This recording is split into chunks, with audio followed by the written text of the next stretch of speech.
Hello and welcome to Vulgar History, a feminist women's history comedy podcast. My name is Anne Foster and it is Mary Shelley month. October is the month where we pay tribute to our goth icon, my personal friend, Mary Shelley. And today we are talking with, I would say, one of the biggest Mary Shelley fans that I've ever met, who is a woman named Claire Fitzpatrick. She lives in Australia. We had a fantastic conversation about all things Mary Shelley. And I will say she lives in a part of Australia where there's lots of birds chirping and there's lots of interesting Australia sounds in the background of her recording, I think. And just like enjoy imagining Australia, unless you're there, in which case, I'm sorry, it sounds like it's pretty hot there right now for you. Anyway, Claire Fitzpatrick is a multiple award-winning speculative fiction and nonfiction author, Bram Stoker Award finalist, and currently an academic studying Frankenstein and the female Gothic. And she honestly is just such an iconic conversation. I was really excited to talk to her about Mary Shelley because in the last episode, we were talking about Mary Shelley's just kind of life story. And then Claire, with her research about Mary Shelley and her literary legacy, we can really get into the themes and not just about Frankenstein, but other books that Mary Shelley wrote. Anyway, happy Mary Shelley month. Enjoy this conversation with Claire Fitzpatrick. So my guest today is Claire Fitzpatrick, who is an Australian writer and academic currently researching Mary Shelley, and it's Mary Shelley month. So it's like, I couldn't not have you on the podcast. Claire, can you explain what your research is? What are you studying? Hi. So basically, I'm really interested in the connection between like Frankenstein and parenting, and Frankenstein and the idea of Victor Frankenstein as a mother instead of a father. So basically, I'm just looking at the idea of Frankenstein, like Victor being like a really shitty mom instead of a really shitty dad.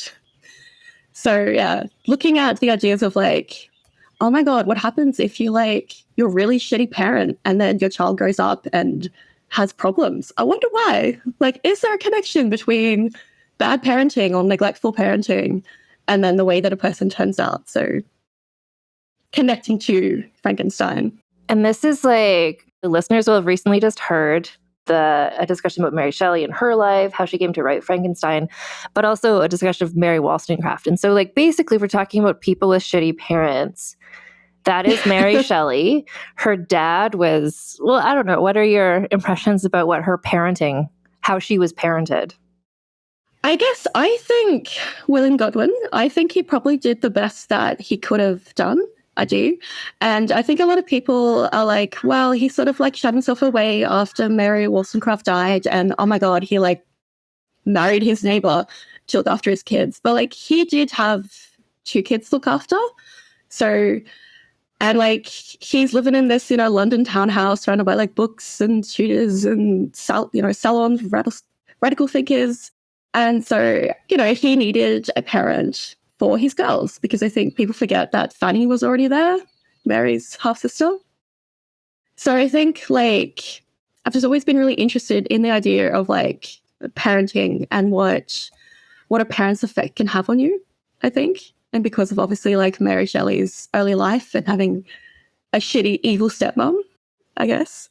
That's the thing too, yeah. So I guess I will clarify. That is kind of what I came away, my understanding as well. Like William Godwin, like I'm mad at him.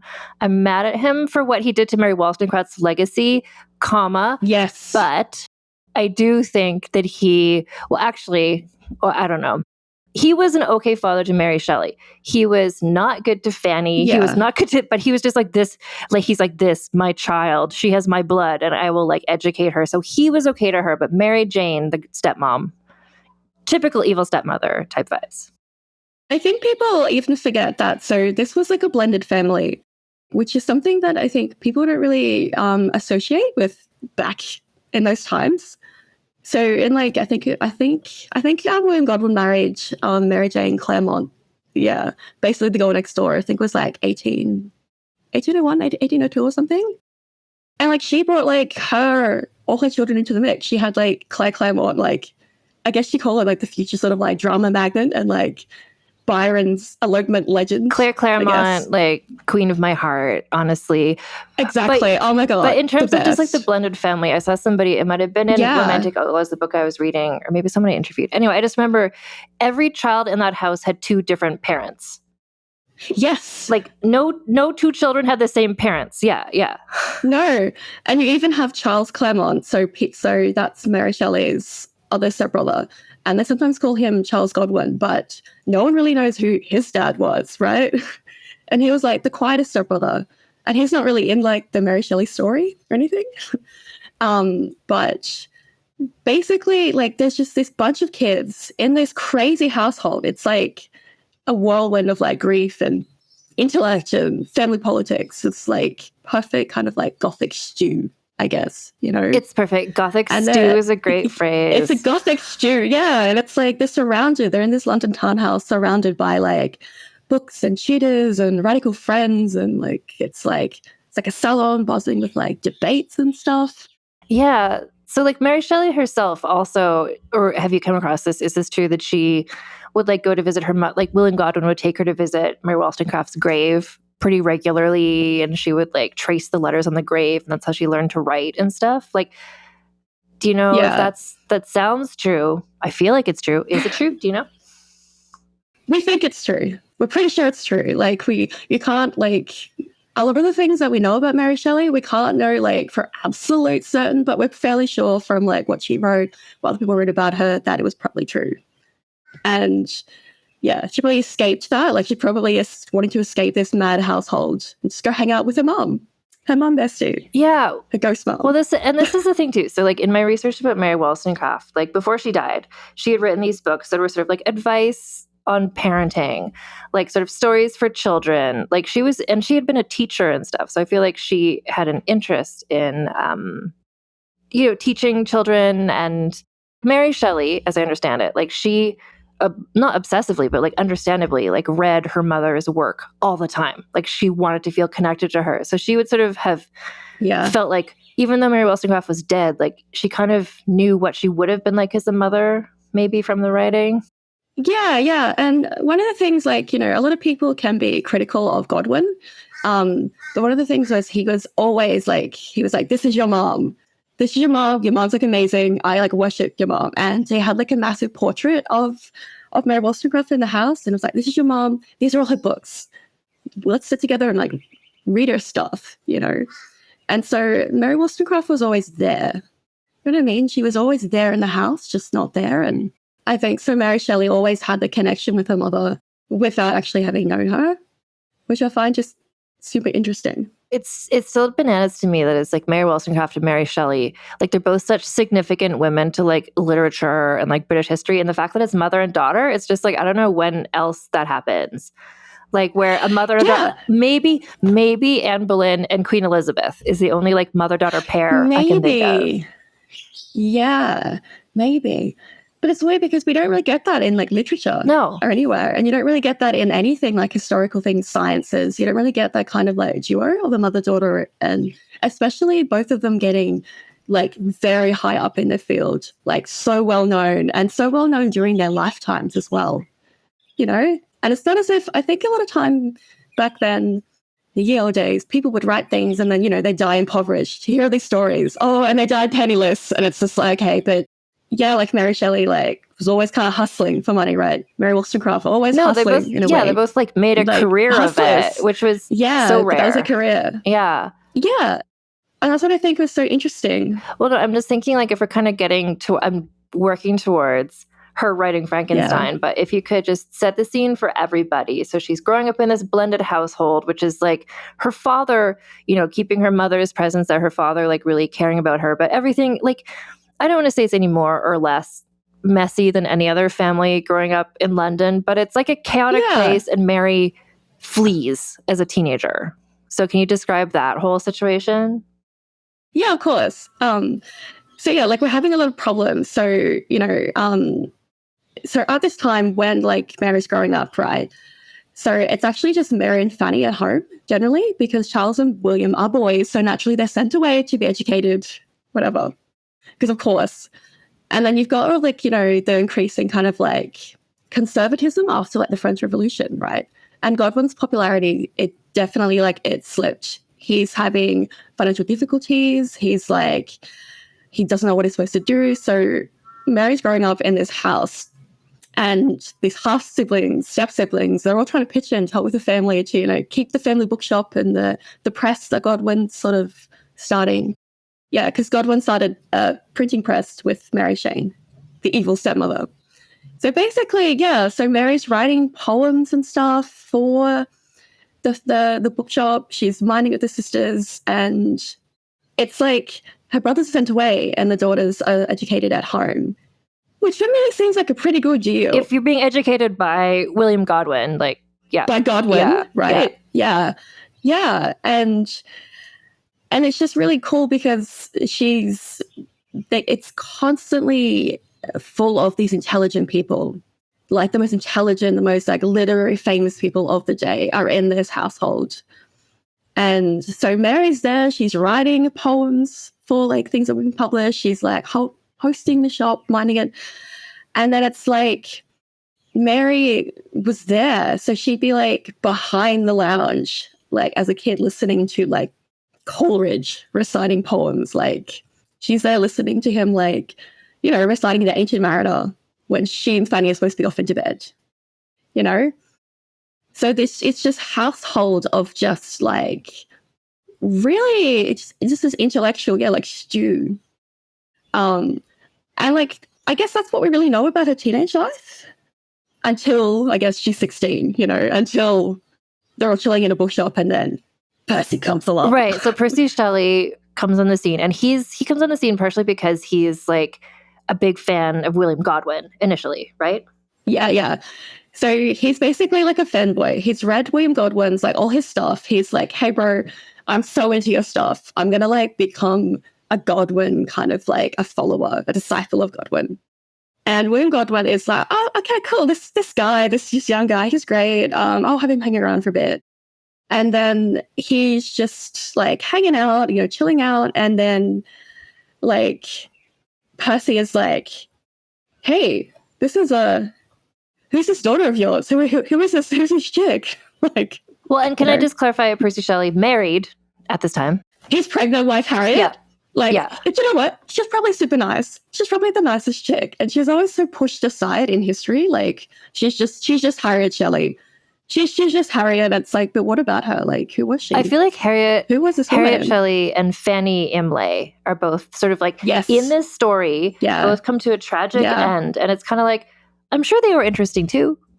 But there's just, I'm sure they were great. Other more dramatic people are happening around them. So he's married. Of course. He meets Mary Shelley. She's a teenager. I talk about this in the last episode, like in more detail, but effectively they run away together with also Claire. Mm-hmm. Yeah. So basically they're just like, hey, we just want to get out of here, right? And so, you know, and I think Mary sees him as, oh my God, he's this like philosophical disaster. He's like, he digs radical politics. He's like into smart girls. Like, you know, I think for both of them, for Mary and Percy, like tick all the boxes for each other. And then they're like, let's elope. Hell yeah, let's just get married. And like Godwin is like, are you serious? What do you mean? And it's interesting because like at that time, Mary is like really hurt. She's really confused. She's like, what do you mean? You're supposed to be about like free love and like everything like that. Why didn't you support her decision? This is what is it? The book, it's called like, it's by Fiona Sampson, and it's Searching for Mary Shelley or something like that. She really describes Mary Shelley as like, she really wanted to be like what she thought her mother was like and what she thought her mother would want her to be like, which is like free love, like all this stuff. But William Godwin was like, I believe in that in principle, but not for my daughter. Not for you. And she's just like, what do you mean? And so I guess you've got this kind of whirlwind of also hormones. Mm-hmm. She's like 16, you know, and she's like, oh my God, my dad doesn't like me. Like my dad doesn't like my boyfriend. How dare my dad not like my boyfriend and like want me to go live my fabulous life? Well, and this is like, you see this today. Well, you see this in every time period. Like the fact that the father didn't approve makes her like dig in even harder. She's like, oh, you don't approve? Well, then I'm going to extra run away because that makes me more interested. Yeah.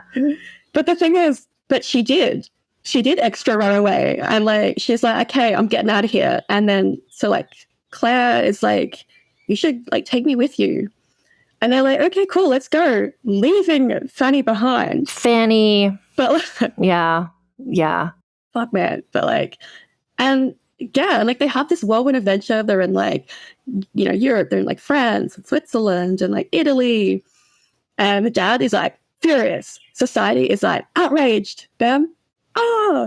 And like Fanny's like, hey guys, I'm still alone here in this horrible house that she's not biologically related to any of these people. Yeah, she's the one daughter left. I imagine she's probably having to do all the, I don't know, chores or like hostessing or whatever. But so they get to, what's the timeline between they run away, they're going on various adventures.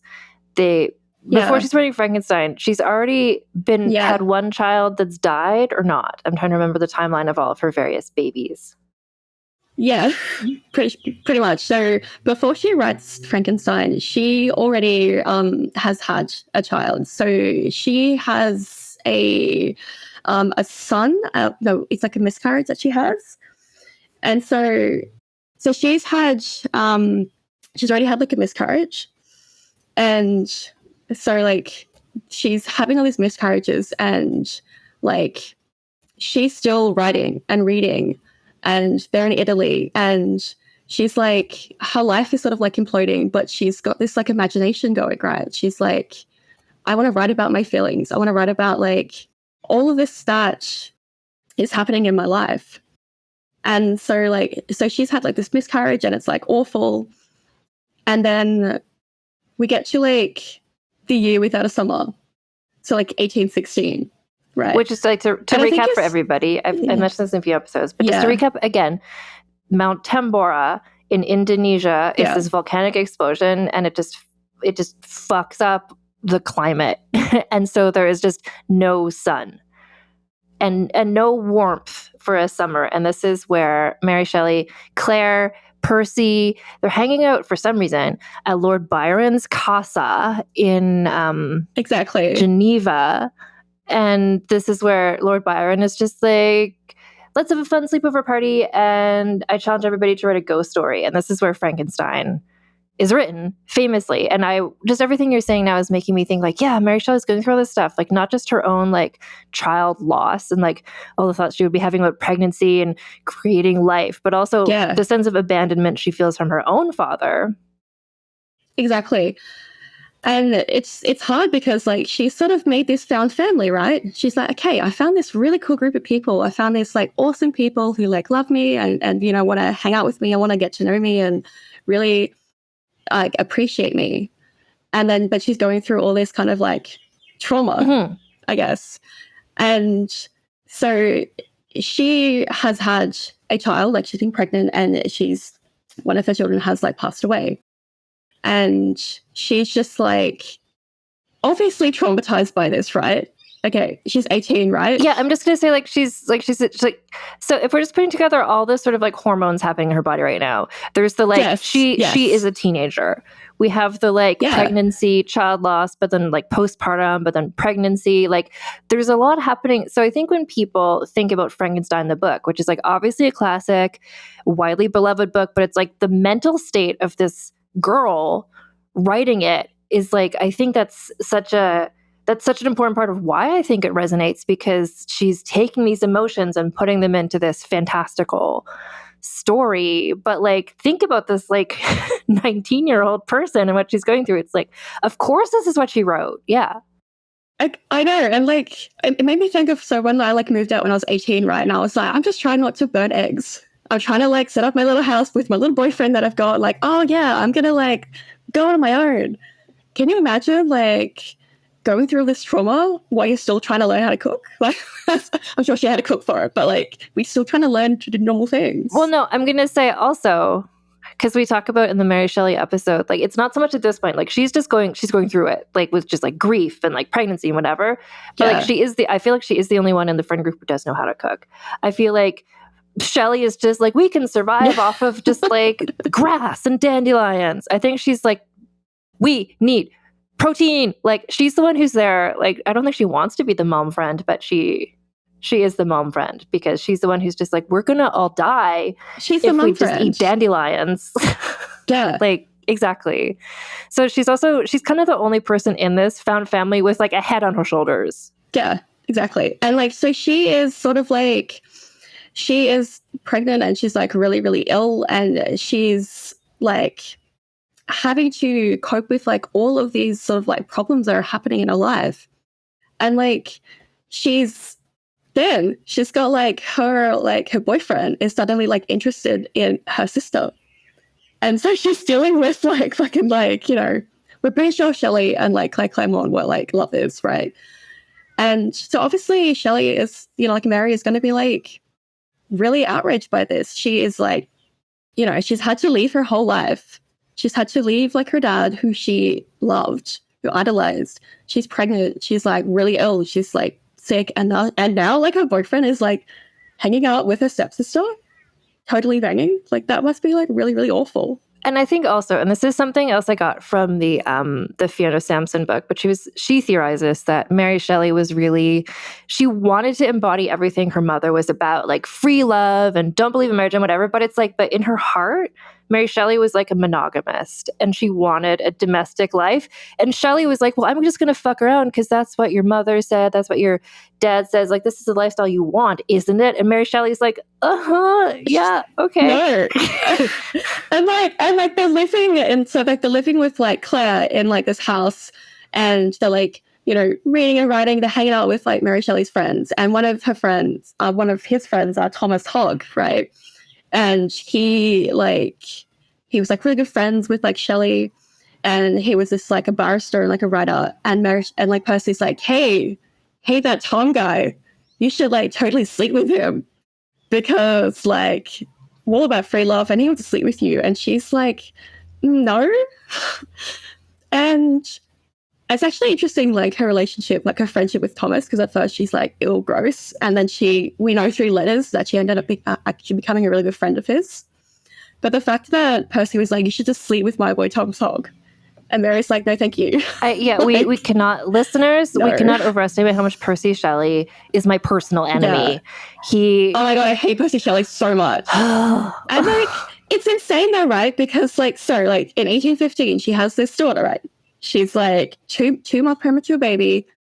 Then like she's probably going to survive. She doesn't, and she writes to Hogg, and it's like and then like the baby dies, and she writes to him, and he's like, hey, like, you know, can you basically help? And the fact that she's reaching out to someone else because Percy is like not emotionally available for her, like, it's awful. And she's just like this 2-month premature baby dies. She's like, holy fuck, what is my life? My boyfriend is lame and stupid and fucking like other people. And the fact that she reached out to somebody and then Percy was like, oh, you reached out to him, you should have sex with him. Yeah, like Percy, read the room, my man. Yeah. I'm just also thinking about Mary Shelley. Like she's got so many, like just, I don't know how many. You would know how many. But like she's just like in a perpetual state of pregnancy, childbirth, postpartum, child loss. Like, and I would think for her, like having grown up with the large looming shadow of her mother who died as a result of childbirth, like pregnancy must be terrifying to her. Childbirth must be like, I could die. Like the connection between like, and the fact that she had like miscarriages and then these like some babies who died in infancy. It's just like the connection of like birth and death. Can you talk about that in terms of Frankenstein? Yeah, of course. So one of the really cool things is that in my research, I'm looking into obviously like what do other people think about it? What do other scholars think about Frankenstein? And one of the earliest, I guess, research into it was by like N.K. Mellor, and that was in 1988, I think. And she came along, and Anne's just like, "Hey, do you think there's a connection between Frankenstein and like Mary Shelley's like actual life and birth? Like maybe." And a lot of people hadn't actually like looked into that before, which is really, really interesting because it's like, hey, we have this like, woman who's giving birth to these children who's wrote this hideous book who calls it My Hideous Progeny. Like, she refers to Frankenstein as her hideous progeny. Exactly. Yeah. Okay. So yeah, in the original thing, she's like, I think it's like, go forth, my hideous progeny, and like prosper or something. So yeah, so like in the 70s, Ellen Moen, she's like, hey, it's maybe Frankenstein's like a birth myth. Like maybe this is like a foundational work in like female Gothic, and I guess for those who don't know much about the female Gothic, it's sort of like a genre of fiction and horror of like concern with like the dangers and confines of domesticity. So basically domestic labor and shit like that. And Moas was like, hey, like maybe this is about like the physical and emotional trials of like maternity. And maybe this is about like Shelley's trauma with pregnancy and childbirth and loss. And so Ellen Moas is like framing the novel as this like Gothic sort of articulation of like maternal mortality and patriarchal erasure, and it's really interesting that she saw that and she was like, hey, maybe Mary Shelley is actually writing about something else that's not just a general horror. Maybe it's actually about herself. Well, and it's about sort of like the thing about creating life, and how that, there's the natural element of that. Like that is how every, species propagates. It's just but in Frankenstein, it like creating life becomes this horror, but like to Mary Shelley, like everything we've just talked about, like of course to her, like the act of childbirth would be very horrific to her, I think, and the connections. Do you think that like the reason why this line of thinking wasn't really widespread until that one scholar you talked about is because Frankenstein, it's like, well, Dr. Frankenstein is a man, the monster is a man. So people are just like, oh, this is a dude book. It's a book about men. Yes. Book. Yeah. Yes, exactly. And I think it's so interesting because when you look at it, like I understand people look at things through different lens. And that's what we do. And as a scholar, we look at something through a different lens. But it's just so mind-boggling that people hadn't actually sat down and thought of that before. Actually connected the fact that this could be a theory, that this could be connected to trauma of childbirth and pregnancy and loss, and I just find it interesting that there's so many kind of like theories and there's so much interest in Frankenstein as like early sci-fi, which it was obviously, early horror, of course, but there wasn't really a lot of actual like interest about, maternal horror until like the 70s. And it's like, and I feel like Frankenstein was like kind of like that sleeper hit, right? Mm-hmm. It's like a sleeper hit. And it's like for years, like even after it was published, people were like, oh my God, like it was really well known, but it sort of like faded. Like it didn't fade away for a while, but I guess there wasn't, it took until maybe like the 60s, like maybe the 70s until there was a resurgence into, wow, what is this book actually about? Like maybe it's not just this horror book. Maybe it's about other things. Like maybe there is more to unpack with the story. Can you, from your research, just off the top of your head, like what would be an example of something that happens in the book that could be connected to Mary Shelley's real life or to her feelings about parenthood or childbirth? Yeah. Well, basically you have like for me, if you look at it as sort of like, if you look at it as Victor as like a mum, right, instead of a dad, which is where my research is framing it, it's like, well, this is somebody who has quote unquote given birth and then has sort of like abandoned this creature, like abandoned this child, and this child is having to grow up and learn everything without a parent, and I think it's like, you see this here, how it's kind of like critiquing the ethical kind of dimensions of like creation and care in a way. So, and you see this in the book, and it's like, even Ellen Moas was like, hey, the book occurs over 9 months. Maybe this is something, maybe this is also... Wait, say that again. Like the book takes place over the story. That's pretty... Yeah, the story takes... That's pretty obvious. Come on, like that's something. Yeah. That's obvious, right? It stands out. It's 9 months. But that took me a while to actually understand. Like, I didn't notice it. And at first, I was like, coincidence. And I'm like, oh, come on. That's like, 9 months, that's, gestation, everything like that. And so again, in a lot of research, you were kind of picking out things. Like you kind of think, okay, I think the story is about this. I'm going to find facts. I'm going to find information in the story and pull out to find my research. But I think with Frankenstein, it's not that hard to look and see that it could be as like the creature could be like a traumatized child, Yeah. He could be a traumatized child who was like trying to just make his way in the world. Because, so for people who maybe haven't read the book for a while, and this is coming out, this episode, at around the same time, there's the Guillermo del Toro Frankenstein movie, which I haven't seen yet, but apparently it's like one of the most like following the novel adaptations. Yeah. But part of the narrative of any movie of Frankenstein that I've seen is like he abandons the monster because he's like, oh wait, this didn't work out, never mind. And the monster is just like tracking him down and trying to be like, why did you abandon me? Like the monster is like, and then pretty much, right? Like, because that's part of it. Yeah. So basically the creature, he's like he's left alone and unloved basically, and he's seeking connection. And he's seeking that companionship, and he's reading everything. Like he's reading like so much like philosophical, intellectually stimulating things that he has become this really, really articulate person, which a lot of people who have read the novel, like they're just like, oh no, he's just this monster. Like, and it's like, no, you can. Yeah, I want to say just like for most people, I would say like for most people, like I recently, like in the last 5 years, actually watched the Universal monster movie, like Frankenstein, like the movie from like, what is it, like the 30s or 40s? And it's like, so he's like smart and he's like met with like fear and like violence and shit like that, right? And so there's like a line in the book, and it's like, if I cannot inspire love, I will cause fear, right? So it's like he is so angry, and he just wants a family, right? And and like he goes off into the hills and he finds his family. He finds like the Lacey's. They're this family that's kind of been like fallen on bad times. They kind of lost all their money and everything, and they're living in this little shack. And he's watching them, and he's like, "Oh my god, is this a family? This is weird." and that's how he learns to talk. That's how he learns to understand how to communicate, because he's just observing this family. And he's looking at this family and he's like, man, this family has fuck all. Like, this family is poor. And yet they're still together. They're still here trying to create connections with each other. They're still here trying to, like, I guess, find ways to create happiness in this abject misery.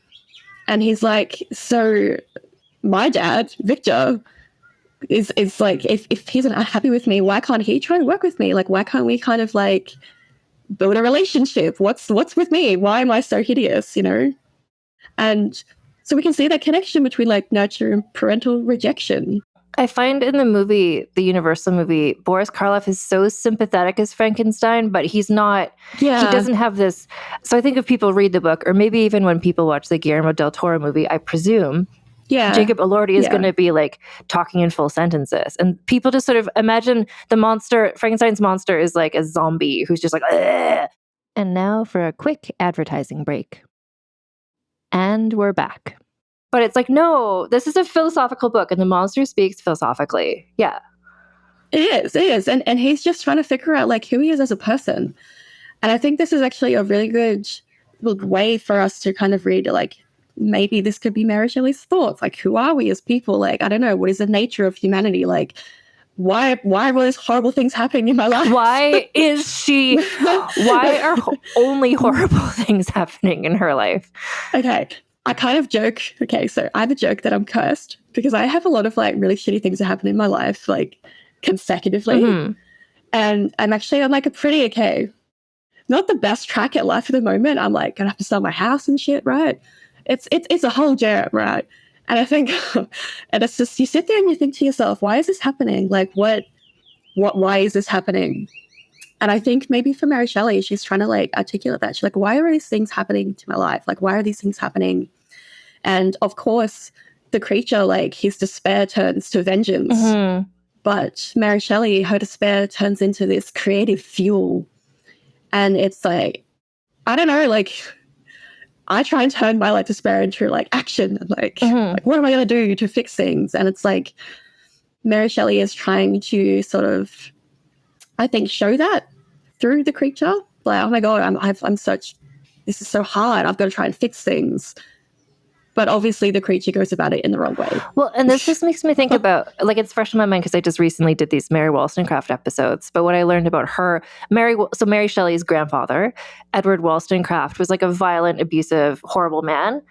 And a lot of that came from his sense of just like injustice in the world. He was so mad at just like class division and how poor, like, he was so mad about just society, and that turned it turned into like an abusive personality and like alcoholism. Yes. Mary Wollstonecraft felt the same fury, but for her, it turned into writing books and opening a school and trying to affect change. So you can see Mary Shelley, even though she never knew her mom, she never knew her grandfather, through the monster, it's that same thing. It's just like, whoa, the world is fucked up, and fuck that. Like, I'm going to do something about it. Like, but also that's a very like 19-year-old, early 20s type thing.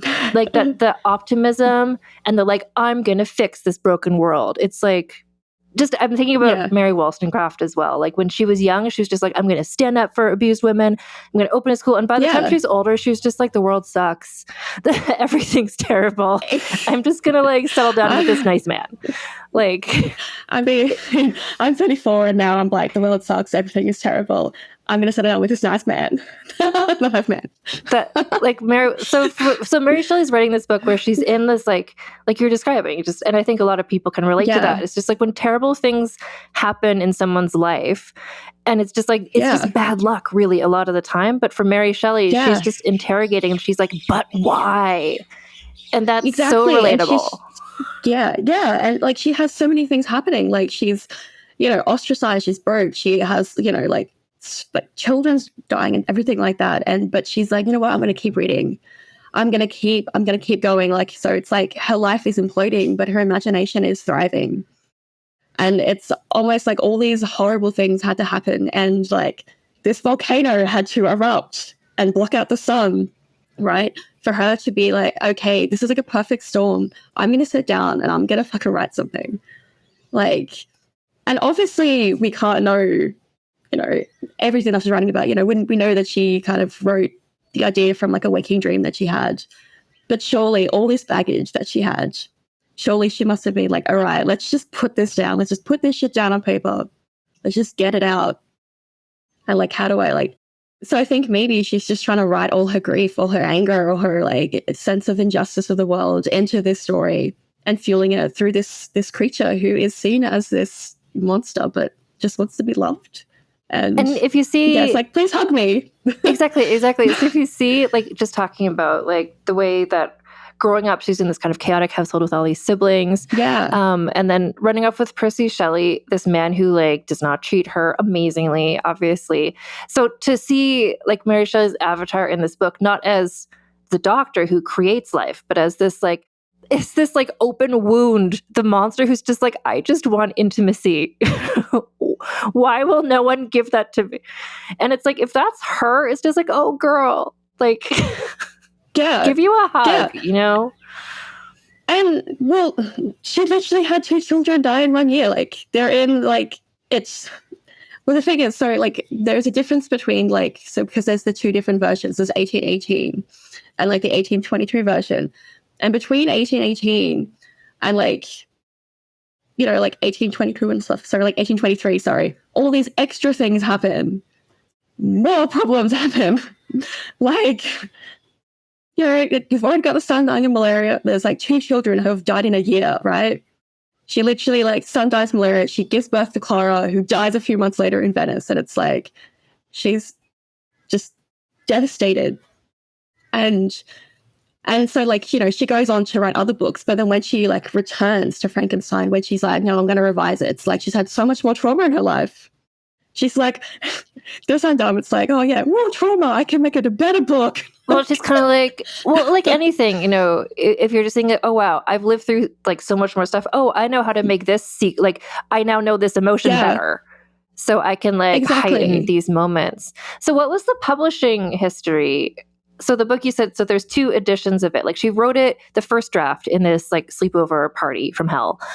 And then, Yes. but it wasn't published right away. Like it was published, she worked on it for a while before it was published. What did you say, 1818 was the original one? Yeah. So she started in 1816 and worked on it for a while and then first published in 1818. Yeah. And it was published anonymously. And everyone's like, hey, Percy wrote it because, you know, patriarchy. Ooh. Like, and it was actually like, it was well received. It was like, oh, this is actually really good. Like, this is a really cool book. And I guess Mary's there like, yeah, of course I read it. It's great. That's why it's a great book, because I did it. It wasn't Percy, it was me. And you know, and they're like, they moved to Italy to escape like debt. And then there was like scandal and judgmental English people when they kind of like figured out that she wrote it. And she like, yeah, and that's when she gives birth to Clara, who dies later in Venice. And then that's when William dies of malaria in 1819. So like, there's 2 children who were dead in a year after this book has come out, right? And so she ends up writing another book in between, like Matilda. But afterwards, she's like, dude, like she writes all the other things, but then she goes back to it, right? She goes back to writing it because it's like... So Frankenstein's already been published, and she's like... Yeah. You know, like nowadays, it's like Colleen Hoover, Frida McFadden are like, oh, I'm just going to re-release my book, but now with sprayed end pages and a special new prologue. Yeah. Like, how much did she rewrite it between the first and the second? The difference between it is not, so it's big enough for you to be like, oh, wow, this is a very different novel, but it's not different. It's not big enough in that it changes major themes, but it changes the idea of it, I think. I think in the first novel, I think in 1818, she still had this semblance of hope. And she still thought, okay, I've had a pretty shit run, right? She's like, I've had a pretty shit run. Okay, I'm like, I've had 2 children who were just dead in a year, like, oh God, oh no, malaria. And then, so I think at this time, she's like, she's changed, and she's changed as a person. She's not 18 anymore, right? She is older, and she's had so much trauma. But I think at the time, you can kind of see it as I feel like she's gotten to this point where she's like, oh man, this is just my life. This is just awful things happen. So I think in the original novel, as depressing as it is, there is sort of a semblance of hope from the author, from her. There's sort of a sense of hope. But then in the 1822 version, like, sorry, 1823, there is no hope. There is no hope. There is nothing. It's like there is no hope for Victor. And it's changed. So in the original novel, Victor has opportunities to do things differently. You know, he can choose to be a different parent. There are things that he could have done to be different. And yet in the later novel, the later version, there is nothing that anybody could have done to change these things. And there's this sense of fate. And there's this real sense of this really depressive sense of fatalism, as though there is nothing that Mary Shelley could have done in her life to prevent all these tragedies happening. And I think it really reflects a more mature person, but also just someone who's gone through so much fucking shit. And it's like this other version of the novel is, fuck, this is awful. Clearly, I can't, like, nothing is going to get better. So it's really depressing to actually see the differences. And my research is based on the first one, because that's, I guess, the first, the spark of idea. But I'm constantly referencing the second version because it's like, well, who was this person? Who is this person that wrote the second version? What happened in her life? And why is it so different? And why is it so fucking depressing? So it's the sort of thing where, like, just to say back to what you said to make sure I understand it, it's like in the first one, she was kind of like, wow, look, in her personal life, around the time when she was writing the first one, she's like, wow, I've had this bad run of experiences, but you know what? Maybe tomorrow will be better. And by the time she finishes the second one, she's just like, this is just life. Tomorrow is never better, and I've stopped even hoping for that. Like, yeah, pretty much. And it's just really, really depressing. And it's like, it's interesting that she would revise this novel, though, which is something that I always found super interesting. It's like, well, why would you revise it? Why not write something else? Like, she's writing other books. She wrote Matilda as a second novel, great novel. Oh, so good. But it's like something in her must have been like, no, I've got to like, she must have felt so connected to this novel. She's like, I've got to revise it. I've got to like, my life has changed. And I always found that so interesting. Like the fact that an author would be like, years later, it's not as if it's like the second edition, like the following year, a few years have passed, you know, and she's older now.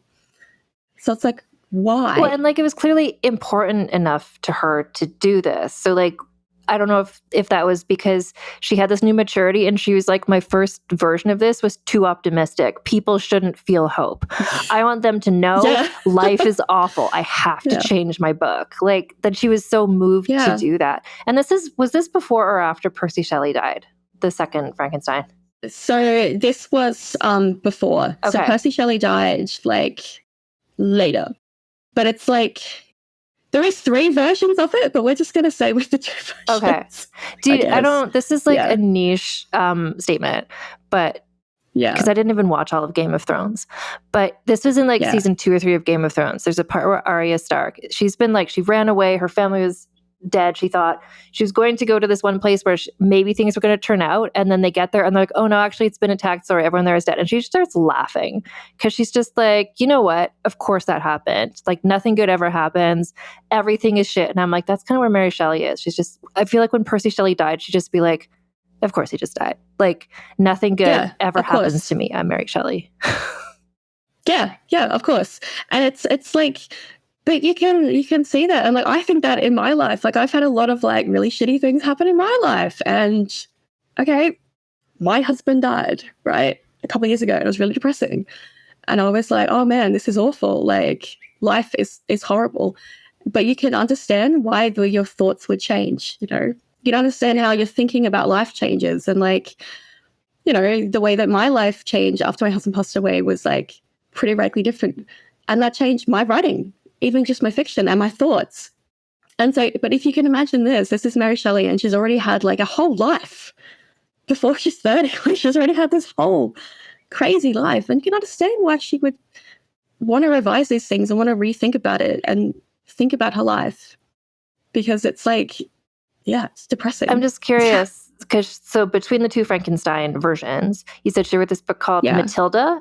Can you just briefly tell us what like the plot of that is? Because I'm not familiar with that. Yeah. So Matilda is like, what if trauma, but make it incest? Okay. It's so good though. So Matilda was actually published posthumously because like William, like her dad was like, no. Are you serious? I'm not publishing this. Okay, so she wrote this between the 2 Frankensteins, but like it wasn't actually... Yeah. This was written in... So we know we think it's written between like 1819, 1820. So really early, but didn't come out when she was alive. So it's basically about this girl named Matilda and her dad confesses that he's in love with her. And then he dies. So she spends the rest of the book wandering around being like beautifully miserable, right? It's just like her life. It's sort of like not a lot happens in the plot of Matilda, right? Not a lot happens, but it's so depressing. And it's like, it's gothic and it's tragic. And it was like way too dark for a dad. He was like, hey, honey, sweetheart, no one needs to read this. Mm-hmm. No one needs to read this, honey. Mm-hmm. So he refused to publish it. But like maybe he saw himself in there.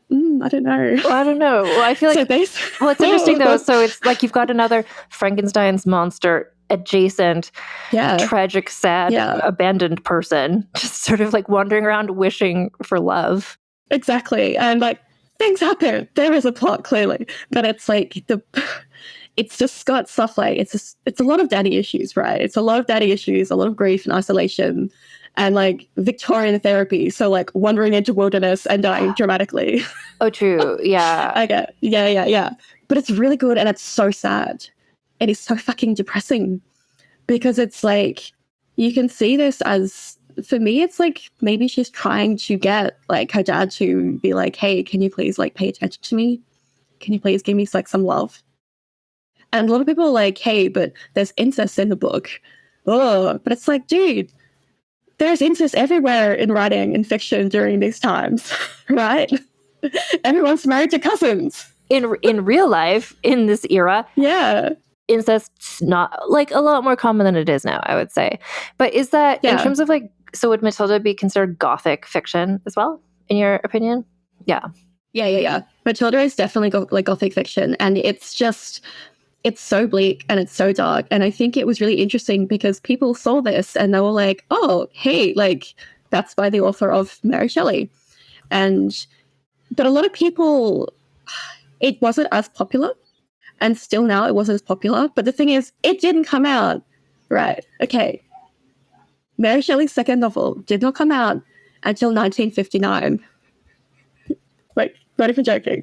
1959 is when it was published, because people were like, oh man, it's so dark. It's all this incest and suicide, and it's a lot of suicide. Well, you know what? Mary Shelley's life, a lot of people she knew, there was a lot of suicide in her life. Yeah, I actually think it was like, when I first read like Matilda, I was like, oh god, this is so fucking depressing. And in the book, it's like, so Matilda, we're like, okay, that's clearly Mary. Matilda's father is in there, clearly William Godwin. Then there's the poet Woodville, clearly Percy Shelley. It's got a really good use of like unreliable narrators and like confessional kind of style writing, which Godwin used. So I feel like maybe Mary Shelley was trying to broaden her writing ability as well. She's like, I'm going to try something different. I'm going to use some of my dad's kind of techniques in his writing. And so like she's writing this because she's so sad, because like Clara has like died in like 1818, and then William has died in 1819, and you know, she's depressed. She's distanced herself like emotionally and like from everyone. And so she's writing this novel, and it's like, it's just so sad. It's just so sad. But it's like, a lot of people are like, maybe it's a metaphor for what happens when like women actually just do things themselves. Like it's like, if you look it up, a lot of people say it's a metaphor for like women who are like, you know, that they're ignorant and are going to follow their own heart because they have money from like a male benefactor and everything like that. But it's like, no, man, like it is just depressing. It's so depressing. And it's just like, it's this patriarchal control over it as well. It's like, and it's actually been seen as like redefining kind of gothic kind of narratives, I guess, because it has this female narrator. And so obviously in Frankenstein, when my like in my research, I'm looking at Victor as a woman. Like I'm looking as Victor as like a mother. Where in, you know, Matilda, it's a woman. It's a woman, and it's about her, and it's like she's this powerful person. And so a lot of people were like, this is really weird. What? This is like a powerful female gothic narrative, a book? What? This is really weird. And it's like the story, like narrator has such control over her life, which it makes it even more depressing, because it's still such a depressing book. And it makes it depressing because Mary Shelley had no control over these things in her life. Well, and I'm just thinking too, like between like Mary Shelley and Mary Wollstonecraft were both, to me, reading about them, they both were ahead of their time in a way that makes me sad, because they got it. They were like, a woman should be able to live independently and this and this and this. And they're like, so I'm going to live like that. But it's like, society is not ready for that. And so you're just going to get beaten down. Like they would, in 2025, like God knows, there's shitty things happening to women's rights everywhere. But at the same point, it's like, well, women can own property and no fault divorce and bank accounts and like things, like they were like, oh, women should be able to do all these things. So I'm just going to act as though that's already true, but it's like, but it's not. And everyone's going to just like think you're a whore. And it's really depressing. And it just sounds like that book reminds me of those sorts of themes too, where it's like a really strong, powerful woman in this era still has a shitty life. Like, exactly. Yeah. And it's the thing that it annoys me as well is because of how much her dad was like, no, I'm not going to help you with this book. And he's like, it's incest. But it's like, I don't think it is. I don't think it's actually about that. Like, it's just me. When I read it as this really long suicide letter. I don't know. It's just so sad, because it's like this story as this, like this, you know, as the woman's like life kind of continues. It's like it gets sadder and sadder and sadder. And she's just writing about how much she hates everything and how much she just would be easy to die. And I'm like, this just feels like a suicide letter. And it's like, why did you not, like, for William Godwin, why did you not see this in your child?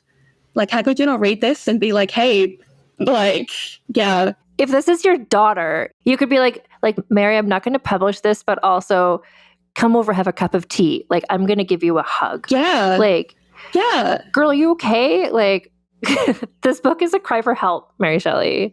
Yeah. And it's like, even the novel itself, it's got a very loose plot. It's a bit stereotypical. It's like the characters are a bit over-exaggerated, but it's like, it's sort of like a situational story, as in not a lot actually happens. Like, it's just like a story of like, not like a day in a life in a way, but not a lot actually happens. And even her dad was like, hey, even the plot shit. And it's like, Mary Shelley's like, hey, it's not even about that. It's kind of like, I'm really sad. Can you please, like, you know, I've literally put my main characters as her, William Godwin, and Percy Shelley. Can you maybe look at me and maybe kind of say, hey, how you going? But this also reminds me, again, just because I'm coming up these Mary Wollstonecraft episodes, I'm just like, that's so William Godwin. You know, like when he was with Mary Wollstonecraft, oh my God. and she was just like, hey, could you read my book and tell me what you think? And he's like, well, actually, your grammar is terrible. It's like, oh my God. Yes. She wrote that whole essay, Mary Wollstonecraft, about like why grammar isn't as important as like the meaning of your writing. And William Godwin was like, I'm just going to not publish that in the collected writing of Mary Wollstonecraft because she was wrong. She was like, so the fact that his daughter is like, oh, I wrote this like interesting book that's like challenging things. He's like, no, sorry. No, I'm not going to publish that because it's like William Godwin is like of the men I've talked about on this podcast who are husbands or fathers of people. He's like better than a lot of them, but he's not quite getting over the finish line of like actually being helpful. Exactly. And like, as a parent, as a father who wasn't, I guess, you know, just not trying to like be stereotypical all the time, but, you know, alcohol issues, like really poor, where they lived, like it could have been a really horrible life, and he could have been probably as shitty as Mary Wollstonecraft's father, right? And he wasn't. And he was there, and he's like, no, I'm going to make sure my child has education. I'm going to make sure that she's like smart, and, you know, my kids are going to be like super intelligent. And he was so fond of her, and he would like show her around. He's like, this is Mary. Oh my God, she's great. Yeah, there's that other girl standing over there, whatever. This is Mary. But it's like that your child isn't just this kind of progeny. Your child's a person, right? Yeah, this is an actual girl. He never really figured that part out. Honestly, even the fact that he like married Mary Jane as much as she was like a evil stepmother, it's like, he was like, I can't parent these children by myself. I'm going to find a mother. He's like, oh, the woman next door, she has no husband and she has kids already. Clearly she's got the skills. It's like he was doing the best he could, which just was not enough, but more than many. So I don't know. I think like more than many, still shitty, but it's just like, maybe he should like maybe think about his child and like what she's writing. Was like, what is my daughter writing? Why is she writing this? Maybe you should like look into it a bit more. But no, as I said, he's like, honey, no one needs to read this shit. No. So it would have been really heartbreaking and awful. Absolutely. So like the main thing I wanted to talk to you today is like Frankenstein, because that's obviously your research. Yeah. But in terms of like Mary Shelley's like body of work, like Frankenstein is the best known thing she wrote. She wrote Matilda, obviously, although it wasn't published later. She also did, what was it? It was like a dystopian novel. I forget what it's called. Yeah. So after Matilda, there's like Valperga. And then there's like The Last Man, Perkin Warbeck, Lodore, Faulkner. And then she wrote travel books and biographies. So she has quite a lot of books, like quite a lot of novels but people just don't know about it because it's either, not that they're not as good, but they're very different. She read a lot of very different things, which I think makes her stand out even more. It's not all the same kind of like sci-fi tragic things, like tragedy, but like so different. So after she wrote Matilda, it was like 1823, she wrote Valperga. And I didn't read Valperga until a few years ago, actually. And I was like, bad Claire, bad Mary Shelley fan. How dare you call yourself a Mary Shelley fan? I just hadn't read it. And it's like, it's basically about like, it's set in like Renaissance Italy, and it's like this badass noble woman who's trying to like maintain her independence while being surrounded by like power-hungry men. What? It's basically Game of Thrones meets like Mary Shelley's like political feminism. And it's a lot of critics were like, this is like too intellectual. And I'm like, so this is really saying a woman made me feel stupid and I didn't like it. And it's like, but it's a really feminist, like a powerful book. And it's like, it's really cool because that, like, people just don't know about these other bits of these other stories of hers. And then obviously a lot of people know The Last Man, which was 1826, I think, 1825, 1826. But The Last Man is so sad. Okay, The Last Man is like, so you imagine the apocalypse, right? The world is ended in plague. Everyone dies. So she wrote this after Percy drowned and Byron died. So it's basically her grief in novel form. So she, but everyone's coughing. The last man, she is the last man because everyone she loved is officially dead. Yeah. Yeah. And so The Last Man is sort of like, it's not her last book, right? But it's like she's sort of gone to this point where everyone who is so important in her life, and when you think about sort of like the Shelley gang, which is how I like to call them, they're the real Shelley gang, not Ned Shelley. Everyone's like, oh, the Kelly gang? No, the Shelley gang. Shelley gang. The Shelley gang. Not Bush Rangers, but just as dangerous. Shelley. Yeah. But everyone's dead, right? And so basically The Last Man is like her grief.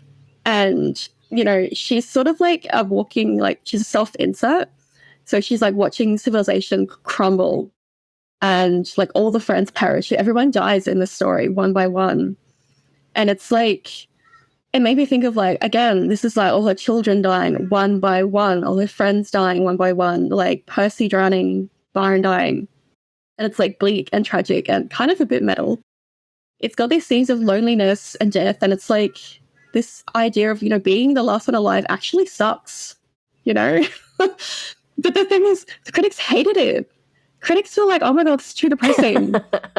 And it's basically them saying, hey, you're bumming us out, while she's there, like, holding her dead husband's heart, like, oh my God, I'm so sad. And they're like, stop being too sad. You're too goth for us. Yeah. Way too goth for us. And it actually took me to get into The Last Man because it's so different. Again, it's different again, and it's not really your average gothic novel. Like, it's not really like... Some people who've read Frankenstein and then they say they tried to read The Last Man and they couldn't read it because they said it was boring, the beginning of it. Totally understand it. The beginning is a bit boring. Sorry, Mary, it's a bit boring. But once you get into it, it's so sad.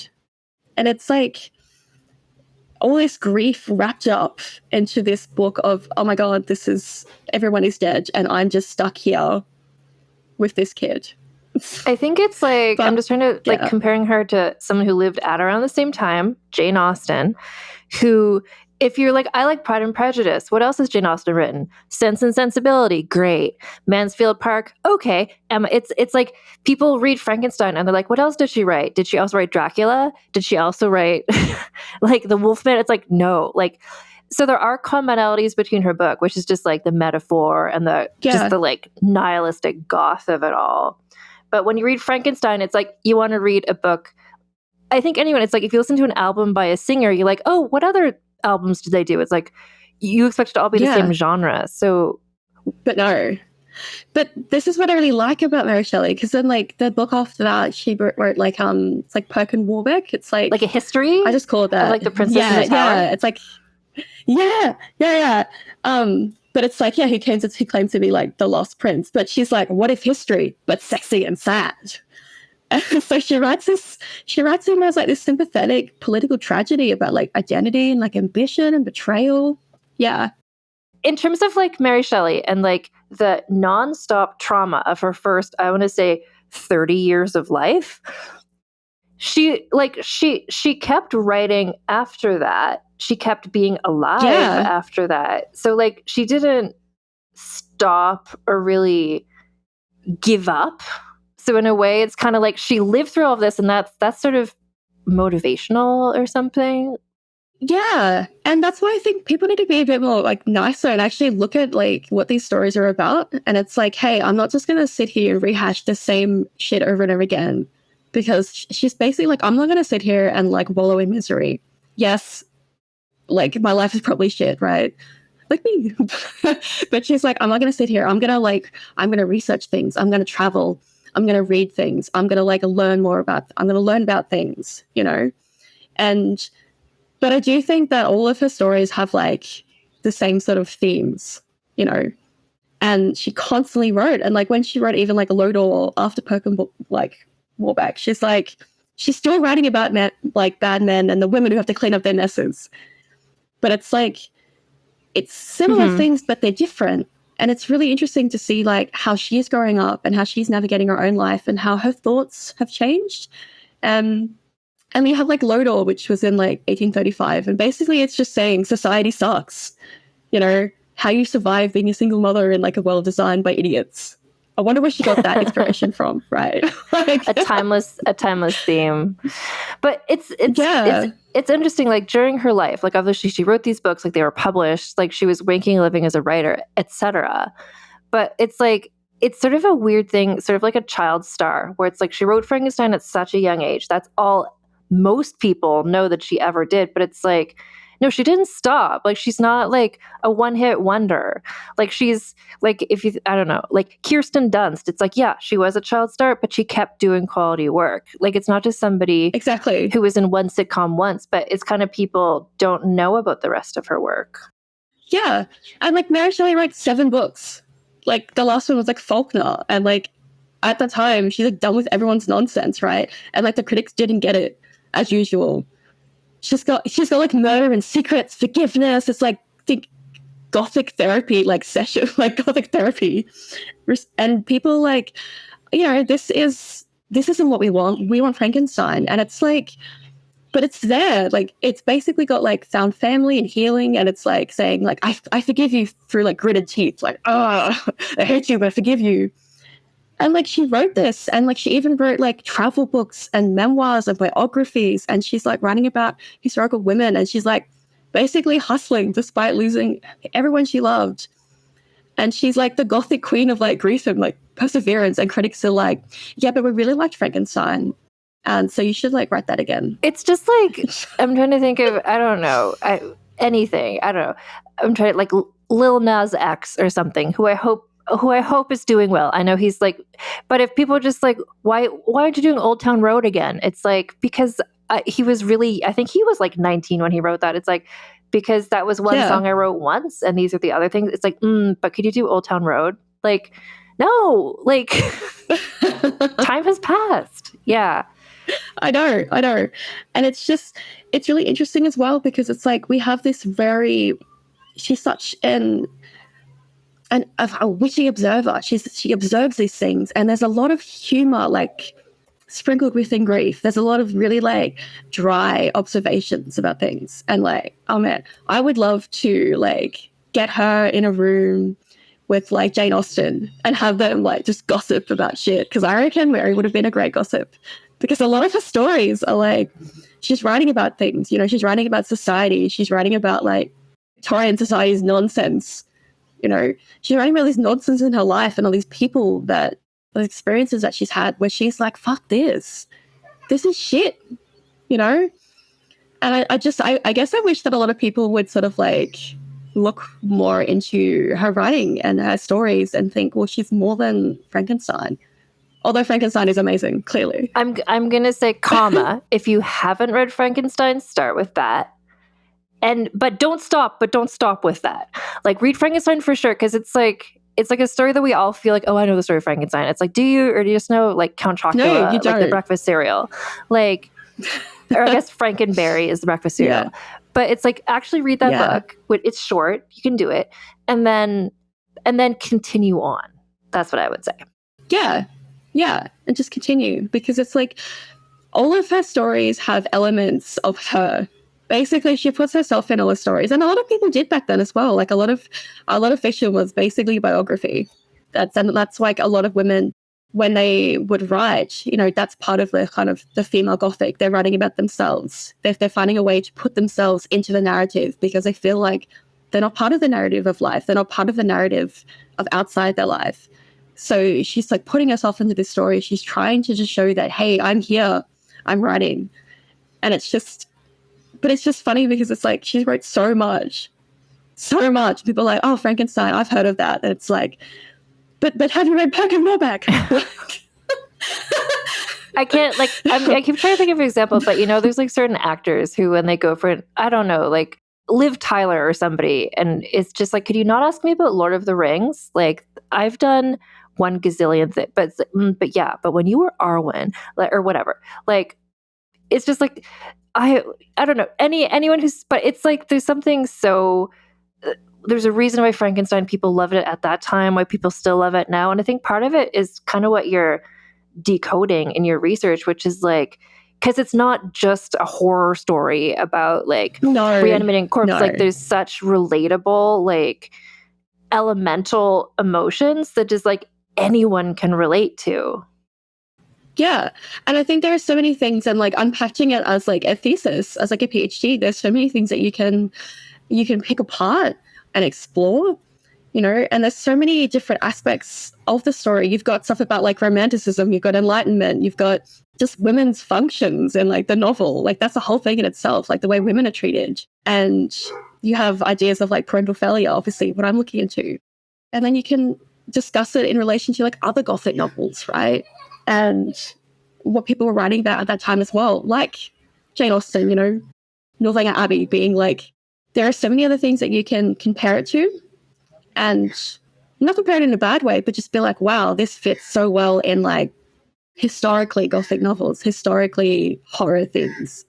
There is just so much you can unpack from it. And I guess that's why I really love studying it. And it's like, thanks, Gal Pal, for all your horrible trauma. Because it's so interesting, you know, because like I'm studying like the Gothic, you know, the Gothic is about like fear of the unknown, power entrapment, psychological conflict, and you've got like the sublime, like awe and terror over like vast and imposing kind of forces, you know. You've got all these elements in this kind of like book, and it's like, of course you're going to keep going over it. Of course you're going to keep sort of like picking things out of it, because it's constantly revealing itself. It's constantly revealing new layers, which is why it's just so interesting, especially as an academic. Oh, thank you so much, Claire, for, I mean, A, contacting me and suggesting that yourself as a guest, but B, like, thank you so much for this conversation, because I think it was like, I really was really looking forward to this. And I think it's such an important part of just like, Mary Shelley had this like goth, wild, bananas life, but like her legacy as a writer, I think, is maybe sometimes sidelined. She's just like, oh, she wrote Frankenstein. Like, she had this like sleepover party, the end, where it's like, no, but like, take her work seriously. And I think it's so great that you're looking into it. Yeah. Well, she's just a really cool, great person. And I'm always saying my gal pal, Mary Shelley, and everyone in my office think I'm a freak, because I may refer to her as a real person who's right here. I do that constantly about everyone I've ever done a podcast about. I'm like, my girl Marie Antoinette. How dare you say that about, like, oh my God, she's my personal friend. Yeah. But exactly, that's what I do all the time. My gal pal Mary. But just such an interesting person. And it's just been really cool just to talk about her. And I just think it's so cool that there's this resurgence.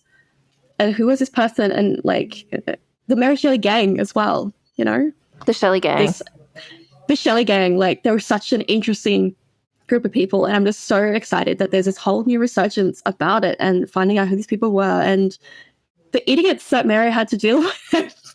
That's it. I don't think she wanted to be the mom friend, but I think she saw that no one else was going to like make sure their bills were paid. So exactly. So she's like, you know what? I have to keep writing epics. I have to keep writing all these things, and I'm going to keep writing and feed my family. And yes, my children may die, but I'm going to keep writing and keep going. And I love that feeling of perseverance. I love that she had this ambition, and she's just like, no, I've got this ambition. I'm going to like keep going. I'm going to keep fighting. I'm going to keep fighting the good fight, because my husband sucks and my kids are dying.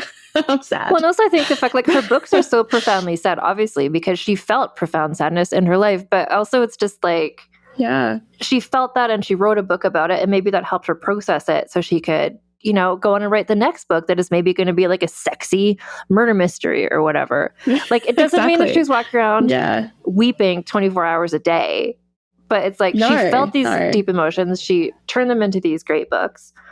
And then she, you know, set out the next day and she's like, what will we have for breakfast? Like, so I find that motivating too. Like, she just kept going. Yeah. yeah, I find it so interesting, and she's just this really. I really love learning about her because there's always more things that you can find out about her and about the life, and because she was around during a time when she was in this gang. Like there are so many like amazing literary people like who she was friends with. There are so many amazing stories that came out of this time period, and because of these circumstances that happened, so I'm just endlessly finding out more things about her. And she's just a cool person. And I really wish I could be like, hey, Mary, I'm really sorry your life is shit, but you're really cool. Wait, so she's just, yeah. No, she's awesome. I'm looking something up because I just want to mention something that I just remembered. Yeah. Hold, please. And so I have written a book, like Mary Shelley. I'm an author. Yeah. So it's called... Yes, I know. Hopefully, I don't have any word about if or when it will be coming out in Australia, but I hope it will be. It better be. I'm pretty excited. But one of the things that I have on the, like, I submitted this to my editor and I was like, can we put these? I don't know if they're going to be on the cover of the book or not, but like, so my book is about someone who lived at the same time as Mary Shelley, Caroline of Brunswick. And Mary Shelley was a fan of hers, I want to mention. Mm-hmm. So I have all these quotes from like people of the time about Caroline of Brunswick, and one of them is Mary Shelley, and I'm just bringing it up here. Oh my God, that's so cool. I didn't even know that. Like, I knew you were writing about Caroline Brunswick, which is awesome. But it's so cool when I learn about like Mary Shelley knowing these people. Well, no, it's like everybody, like Percy Shelley, like wrote a play that was like criticizing George IV. So it's like, good for you. Yeah. You were on the right side of that, sir. Byron supported Caroline. Like everybody had an opinion. Anyway, so what Mary Shelley said is, I wish with all my heart downfall to her enemies. That's what she said about Caroline of Brunswick. Caroline of Brunswick's enemies being the king and the royal family and the government. So I'll just say it again. Mary Shelley said, I wish with all my heart downfall to her enemies. Hell yeah, Mary Shelley. But I mean, you know, she grew up with an anarchist father. So down with the government. True. She was never really pro-monarchy type girly. But I was just, I was so happy to see that she weighed in and that was what she said. Yeah. That's really cool that you can find a connection to your own research. No, I love it. Everybody in this like Regency era was writing about everybody else in the Regency era. It's just gossip. Yeah, exactly. Well, and that's what I mean. That's why I'm like, oh, she would have been fun at a party. Yeah. It would have been really cool. Anyway, thank you so much for taking the time to talk to me. This was a fantastic conversation. No do you have anything where people can follow you on social media or a website or a podcast or like anything you want to share to all your new fans? Oh, all my new fans, thank you so much. If you want to like give me checks, I'll give you my address. And I have a book. So it's called A Vindication of Monsters, Essays on Mary Wollstonecraft and Mary Shelley. Oh my God. Which won some awards. Adding that to my cart. I didn't even know that. Amazing. Okay. Yeah, so I won a Shadows Award, I won a Ditmar Award, and it was shortlisted for a Bram Stoker Award. Girl. Which is international. Oh my God. Which is really cool. Oh my God. Yeah. So I won cool awards. Okay, yeah. And basically it's a collection of essays, but I split it into like, it's not very, like, it's not a academic, like, okay. It's an academic book, but it's really easy reading. Like the way that I've gotten people to write it and the way that I was editing it, it's like a really casual, easy reading about Mary Shelley and Mary Wollstonecraft and everybody in between. So that's my book that won some awards. And it's called what again? Make sure everyone knows. It's called A Vindication of Monsters, Essays on Mary Wollstonecraft and Mary Shelley. So that's very cool. And I write fiction. I'm like a horror writer. So I write a lot of fiction and I write a lot of nonfiction. I write for this magazine, Aurealis. So it's like Australia's biggest sci-fi and fantasy kind of, well, it's like it's the longest running semi-pro like magazine. I've been writing for them for about like 12 years now. and I write a lot of pop culture articles. I've just finishing a series on Mary Shelley and on Frankenstein films. Yeah. So I write a lot of that. I write a lot of pop culture. But yeah, on my website, you can like check it out. And I'm writing my novel. That's been about 8 years now, writing my novel. But yeah, I usually write horror. Usually like body horror. I mean, And- in like Mary Shelley paved the way for us all. Exactly. So you can look me up and find me there. And yeah, at the moment, I've just been doing my research, this PhD stuff, because it's like, it takes over your life. I'm sure it does, But yeah. I do also have a podcast as well, which is very cool. So basically, I am not the best at podcasting. It's called Sword, Sorcery, and Synthesizers, an 80s fantasy podcast. And I dare everyone to record themselves saying that 5 times really fast. Sword, sorcery, and synthesizers. And, yeah. My God, that was the 80s fantasy. That's really hard. Okay, but like once you could type it easily into your podcast app. You don't have to say it if you're not the host. Yeah. No. But so a friend of mine, Ben, we look into like fantasy movies of the 80s. Mm-hmm. But a lot of random movies, we do some well-known movies, but we have an episode on Gothic, right? Gothic is a movie, listeners. Gothic. It's like a 1980s horror movie about Mary Shelley writing Frankenstein. Yeah, exactly. So if you know that movie, then you will know the type of films that we cover on our podcast. So yeah, you can just find me there. I'm like Facebook. I don't have any like author pages because I'm not that famous. And if you're interested in Mary Shelley, let me know. Interested in the female Gothic, I will totally chew your ear off forever about my gal, Mary Shelley. About your close personal friend, Mary Shelley. Yeah, she's coming over later. All right, I'm just getting like a Ouija board. I'm gonna like invite her over. Oh my gosh, we're gonna have a great time. Yeah, just let her know that like we all love her and we're pulling for her, and I will. And we know that she wrote more than just one book. Yes, that's the main thing. That if anyone wants to like take anything out of this, is she wrote more than one book, and her books are great. And please read Matilda. Like, everyone needs to read Matilda because it's just like, it's so good. Yeah, it's so bloody good. So please read it. Well, thank you so much. And read my stuff. Read Claire's books. Read Matilda. Pre-order my book. Read Frankenstein. Yes. Like, we've got a lot of assignments, listeners, but I feel like you're all up to it, and you can accomplish this all. Yes. Exactly. Thank you so much, Claire. Thank you so much. It was awesome. So I want to let you know, if you want to follow Claire Fitzpatrick, to find links to all the articles that she's written, things about the books that she's written, the work that she's working on for her PhD thesis. She has a website, which I'm putting the link to it in the show notes as well, because it's kind of a confusing website address to say, but I'll say it. It's clairefitzpatrickcom.wordpress.com. So there's not a com in the first one. It's clairefitzpatrickcom.wordpress.com.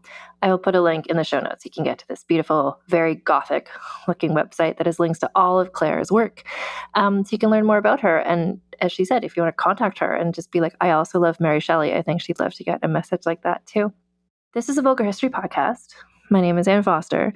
It's Mary Shelley month, and next week I have a surprise episode about somebody else who was involved in the life of Mary Shelley, who is a person and who is going to be the beyond appropriate guest we're going to have to talk about this person.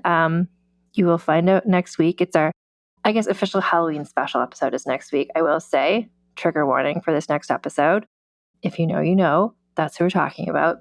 And in the meantime, I too, like Claire, Mary Wollstonecraft, and Mary Shelley, am an author. My first book, Rebel of the Regency, The Scandalous Saga of Caroline of Brunswick, Britain's Uncrowned Queen, is coming out in Canada and the US, coming up next year, February. I hope to have news about people buying it. Like I said in the interview, I hope it'll be available in Australia and the UK and Ireland and Spain and all the other places where I know there's listeners listening from. And as soon as I have news about that, I will let you know. But I do know it's available to pre-order in Canada and the US as a book, an ebook, and an audiobook. And I'll have news about who will be reading the audiobook coming at you soon as well. Anyway, you can get all the information about my book at rebeloftheregency.com. That's rebeloftheregency.com. There's a link there to buy it from lots of major online retailers. But also, if you're just in a city with a nice independent bookstore, you can stroll in or email them or whatever you do, call them if you like that, and just say, hi, I'd like to pre-order Rebel of the Regency by Anne Foster, and they will help you do that, I'm sure. And you can do that once you pre-order it. You'll get some sort of receipt or email or confirmation, presumably. And when you get that, send that to me, and then I will give you treats.